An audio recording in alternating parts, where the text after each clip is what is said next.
Bienvenidos a La Cosa Vostra. Hoy me voy a referir y a convocar a la comunidad judía internacional, a esos 20 millones de hebreos que se encuentran en el mundo rodeados de 8.300 millones de seres humanos. Los quiero convocar para que eviten que el Estado de Israel se convierta en un Estado paria, en un Estado leproso con el que nadie quiera tener relación. Soy un admirador de la historia judía, de la historia hebrea. Soy un admirador de su resiliencia, de su inteligencia, de su heroísmo en algunos periodos de la historia.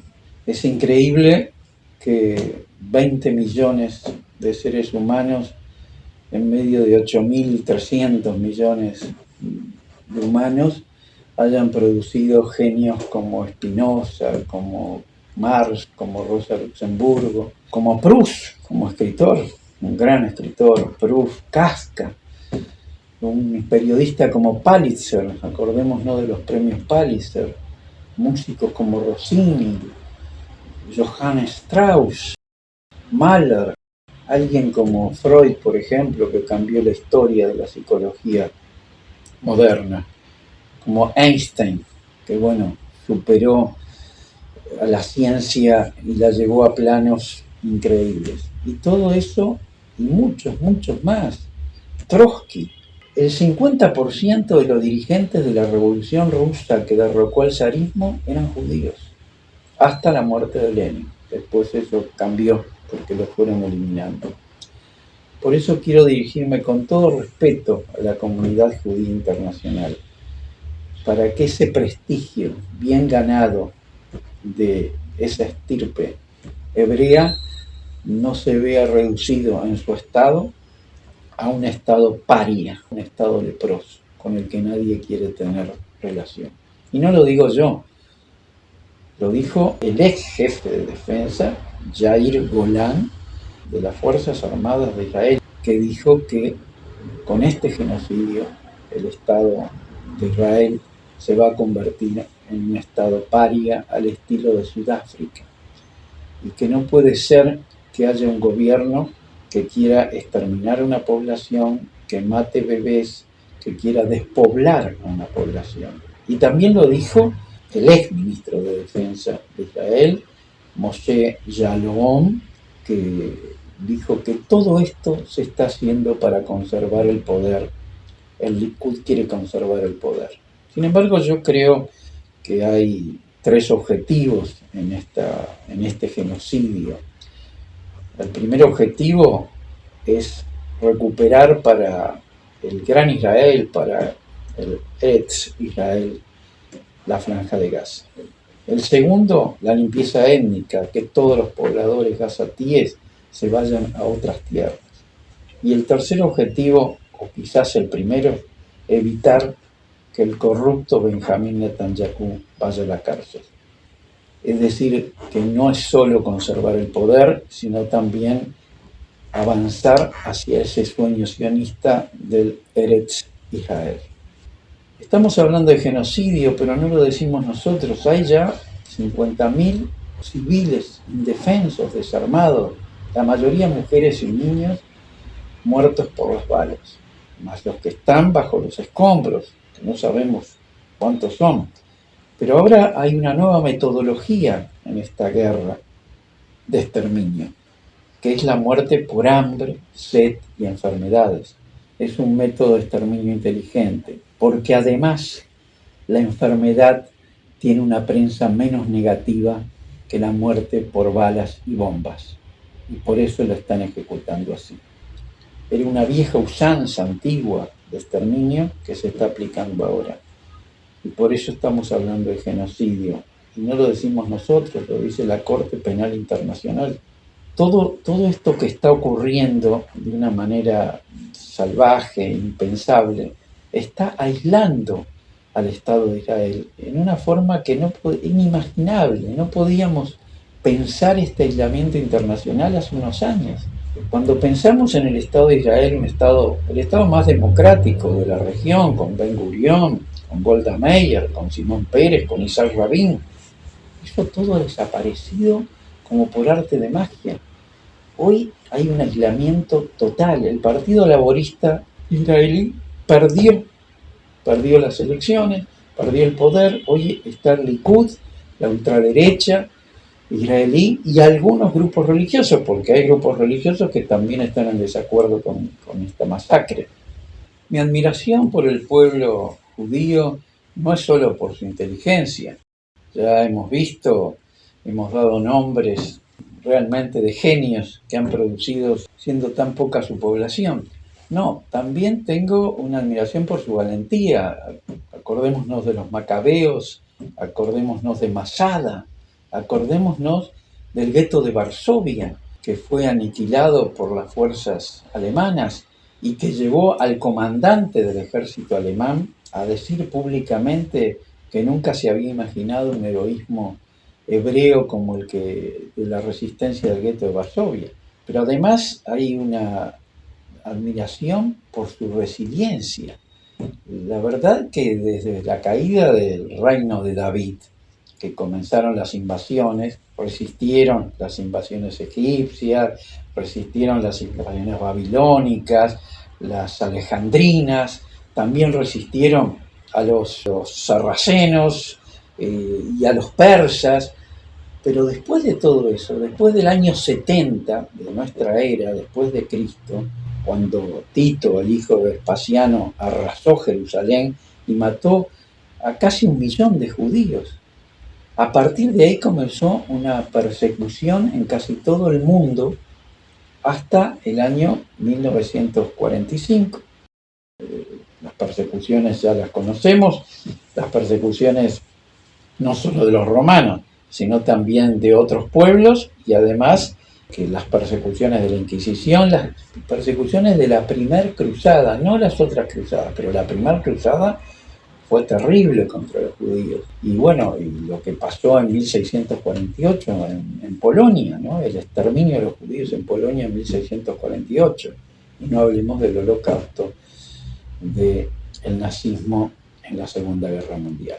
Pero toda esta resiliencia o esta admiración, que quiero decirlo no para que me escuche la comunidad judía, sino porque así lo siento, también no puedo dejar de ocultar que el pueblo judío ha violado las tablas de la ley en la antigüedad, que ha tenido acciones muy cruentas como la matanza de Jericó, por ejemplo, que llevó a cabo ese brillante estratega militar, Josué, que además arrasó prácticamente toda la ciudad y no dejó ni niños, ni mujeres, ni a nadie con vida. Bueno, han sido muchas las violaciones a las tablas de la ley, al mensaje mosaico, y también algo que los judíos hicieron carne, que es creer que Dios creó al hombre a su imagen y semejanza, y si los creó a su imagen y semejanza, el matar a un hombre era matar para ellos a un Dios, y sin embargo violaron esa ley mosaica. Pero ahora se trata de otra cosa, lo podemos hasta justificar porque la historia se escribía así en aquellas épocas, se escribía con sangre. Así era la historia de las ocupaciones, de las atrocidades. Pero el mundo fue cambiando y a partir de 1945 cesó la persecución a los judíos. Y ellos obtuvieron el hogar que tanto estaban buscando.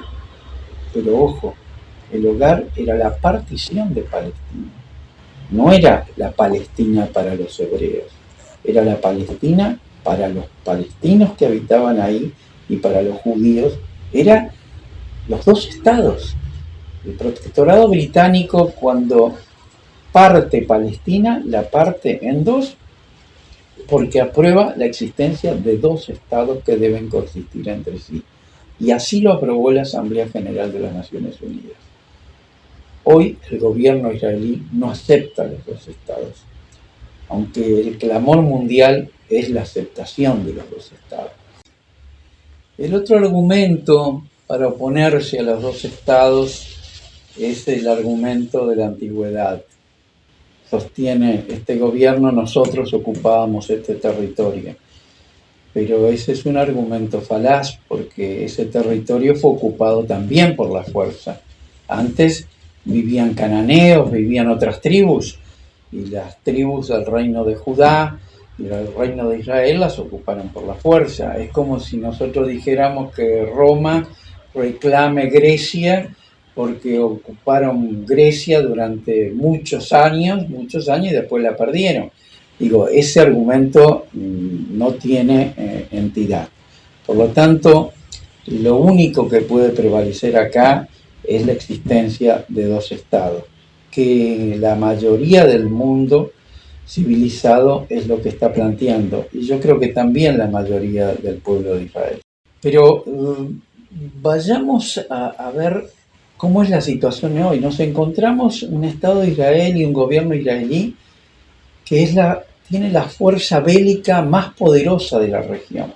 Incluso tiene armas atómicas. Es un Estado nuclear. Es uno de los pocos estados con armamento nuclear. Es decir, es una fuerza poderosa e imbatible militarmente hablando. Su aislamiento, que ha sido el arma con el que se podría decir, podría doblegarse y llegar a un acuerdo, a un cese del fuego, un armisticio, un acuerdo que ha sido violado últimamente, no dio resultado. Fíjense que las 21 naciones de la Unión Europea ya le han restado su apoyo y están discutiendo ahora qué otras medidas van a tomar. Aliados de hierro como Inglaterra, Canadá, Francia, acaban de firmar una declaración diciendo que o cesa el exterminio o van a tomar represalias. Es decir, no hay ningún país en el mundo que los esté apoyando. Podemos decir que hay un gobernante que lo está apoyando, que está representado por el Homo Demens que hoy gobierna lamentablemente nuestra hermana República Argentina. Porque ni siquiera Trump, que se dice amigo de Netanyahu, lo está apoyando abiertamente. Está preocupado por el aislamiento que está teniendo el Estado de Israel por sus acciones bélicas y que puede afectarlo a él mismo. Es decir, nunca hubo un aislamiento internacional como el actual. Es por eso que estoy convocando a la comunidad judía de todo el mundo, porque los únicos que pueden detener esta masacre son los propios judíos. Es el pueblo hebreo el que mayoritariamente, esos 20 millones, con excepción de esta gente que sigue apoyando al Likud, pero son los que pueden decir basta, son los únicos que pueden detenerlo. No veo a la Unión Europea pudiendo detener esto, no veo a Inglaterra, Francia y Canadá pudiendo detener esto, no veo al pueblo palestino pudiendo detener esto. Los únicos que pueden detener esta masacre, este holocausto, este genocidio, es el pueblo judío, el propio pueblo judío. Y no estoy planteando una utopía. Las últimas encuestas en Israel están dando un 61% a favor de la detención de esta masacre. Por lo tanto, acá hay que convocar a todo ese pueblo, no solo los sefardíes ni los eskenazi, sino a todos los hebreos de todo el mundo para que firmen millones de firmas, para que salgan en manifestación ellos, no los gentiles, los hebreos, los propios hebreos, en las calles pidiendo que se pare esta masacre. Que el pueblo judío tiene un prestigio que no puede ser perdido por esta banda de truhanes y por este corrupto gobernante que tienen hoy en el Estado de Israel. Yo espero que no ocurra lo mismo que con Caifás, cuando Caifás pide la condena a muerte del hijo del carpintero, dijo que caiga su sangre sobre nuestras cabezas y sobre las de nuestros hijos. Esto mismo parece decir Benjamín Netanyahu y su Likud. Espero que esa sangre no caiga sobre la sangre de la inmensa mayoría de judíos que hoy están pidiendo de que cesen estas hostilidades. Porque El Homo sapiens no puede seguir siendo impasible ante esta situación. Debe imponerse ante el Homo Demens que hoy está reinando en esa región tan sufrida de Palestina. Es lo que quería decirle a los amigos judíos de todo el mundo. Muchas gracias.